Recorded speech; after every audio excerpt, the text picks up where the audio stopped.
करते हैं, we don't convert Hindi to English.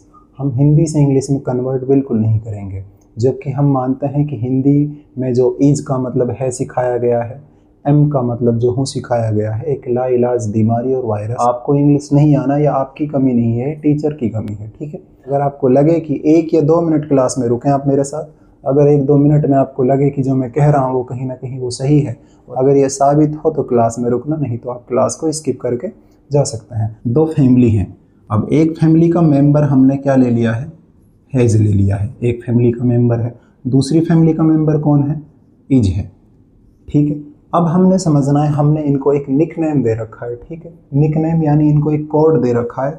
इस हैज का कोड मैंने दे रखा है हक, ठीक है। ये किसी किताब में नहीं मिलेगा, ये मेरा सेल्फ मेड एक मेथड, एक टेक्निक है पढ़ाने का। स्कूल में, कोचिंग में, जहाँ भी मैंने बच्चों में ये एक्सपेरिमेंट किया है इस मेथड का, बहुत ही ज़्यादा रिजल्ट हमारे लिए इसने बहुत बेनिफिटेड, ठीक है। हैज मतलब हक होता है, इज का मतलब ये हमने सेम सेम बना रखा है। एस इक्वल टू एस, इसका मतलब है सेम सेम। अब ये याद करना आसान होगा, यहाँ एस है, यहाँ एस, यहाँ हक है, हक से हैज बनेगा, हैज हक, हैज हक, हैज हक, बिल्कुल आसान है रिलेट करना। दूसरा इज, इज में जो एस आ रहा है ये क्या है, क्योंकि जो जे का साउंड होता है वो ज़्यादातर क्या होता है, एस होता है, लाइक वाज, WAS, ठीक है। तो ये याद रखना, इज, इज यहाँ देखें इज एस, ठीक है। ऐसा मत देखें यहाँ जे का साउंड आ रहा है तो जे आना चाहिए, आपका मिल तो रहा है, ठीक है, मैचिंग कर रहा है। अब क्या समझें, हमने एक फ़र्क पैदा करना है। को ये खूब समझ में आ रहा है कि राहुल है, किसी का नाम है, कोई राहुल है, इस पे बहुत ज़्यादा फोकस ना करें, कॉन्सेंट्रेट ना करें। असली चीज़ क्या है जो सीखनी है, असली चीज़ है जिससे हमने लिंक करना है। अब आप समझें कि हिंदी से इंग्लिश बनाना मुश्किल है, इंग्लिश से हिंदी बनाना आसान है, यह आपका डर है। इंग्लिश से भी बना देंगे, ठीक है, हिंदी से इंग्लिश बना लेंगे।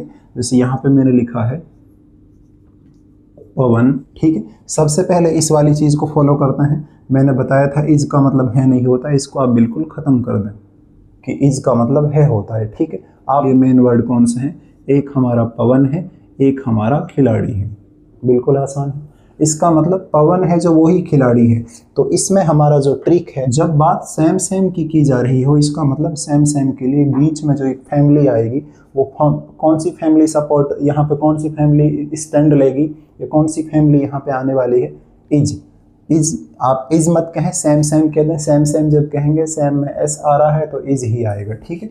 तो इसकी एक बीच में एक बिल्कुल एक बॉर्डर बना दें इनके बीच में, ठीक है, एक कनेक्टर बना दे। कनेक्ट कौन करने जा रहा है इनको, सेम सेम सेम सेम, इसलिए सेम सेम है, इसलिए हमने इज लगाया है, ठीक है। अब यहाँ पे आ जाएं, राहुल डॉक्टर, क्या राहुल ही डॉक्टर है, सेम सेम है, बिल्कुल सही बात है, सेम सेम है। सेम सेम है तो क्या आएगा, इज आएगा। पर यहाँ देखना, यहाँ एक अलग लॉजिक है, हमने दूसरा यहाँ समझना है। राहुल कार, क्या राहुल ही कार है, बिल्कुल नहीं।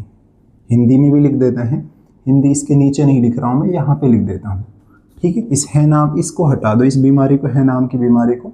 2 मेन वर्ड ले लीजिए, कौन कौन से हमारे मेन वर्ड हैं, एक हमारा मेन वर्ड राहुल है और दूसरा हमारा मेन वर्ड कार है। अब इनमें एक रिश्ता समझो, आपस में क्या कनेक्शन है, वो कनेक्शन है जो राहुल और कार है। राहुल कार नहीं हो सकता, जैसा यहाँ पे पवन खिलाड़ी है। आराम से समझो, बिल्कुल तसल्ली के साथ, हर चीज़ समझ में आने वाली है। इनकी फैमिली कैसे बढ़ती है, अगर बात पहले की गई हो, अगर वक्त, जो वक्त है, कोई बात है, कोई घटना है, ठीक है, जब वो बात पहले की हो तब क्या आएगा इनमें से, तब हैज फैमिली में से हेड लगेगा, ठीक है। और जब बात अब की हो, अब मतलब आज की हो, तब क्या लगेगा, हैज और हैव में से सेलेक्ट करना पड़ेगा, छांटना पड़ेगा। अब ये टेंशन आपकी ख़त्म हो गई होगी मेरे ख्याल से कि हैज कब लगाएंगे, हैव कब लगाएंगे। हैज जब लगाएंगे जब कोई तीसरा जब कोई अकेला नाम आ जाए, ठीक है, और जब इनकी आगे की बात होगी, आगे मतलब फ्यूचर, जब फ्यूचर की बात होगी तब क्या लगेगा, विल के साथ हैव, विल के साथ। हक के लिए क्या आएगा, हक के लिए यहाँ पे हैज या हैव में से आएगा, या फिर हैड आएगा या फिर विल हैव आएगा। इसकी तो आपको टेंशन ही खत्म है। दादाजी की जगह दादा आ गए, गाय की जगह गाय आ गए। अब वही वापस से हंसने वाली बात आ गई, गाय को गाय लिखेंगे। अब छोटे बच्चे गाय ही लिखने दें उनको। हाँ, ऐसा नहीं उनको गाय लिखना सिखाओ। अगर आ रहा है, पॉसिबली उनको आसानी से आ रहा है, तो वो इंग्लिश बना दें। नहीं आ रही है इंग्लिश, तो उस हिंदी को ही, जैसी वो हिंदी है उसको सेम टू सेम लिख दें। इससे फ़र्क क्या होगा, इससे एक लेसन मिलेगा उनको कि वो इंग्लिश उनको आती है, ओनली वन वर्ड मिसिंग है। एक्शन क्या है, रन, दौड़ना। क्या दौड़ने का काम फिलहाल हो रहा है? नहीं, सिर्फ संबंध बताया जा रहा है। संबंध किससे बताएंगे, V1 से या S लगाएंगे। दो ऑप्शन रख लिया करें, रन, रन्स। बताओ अकेला है तो S वाला आएगा, रन्स।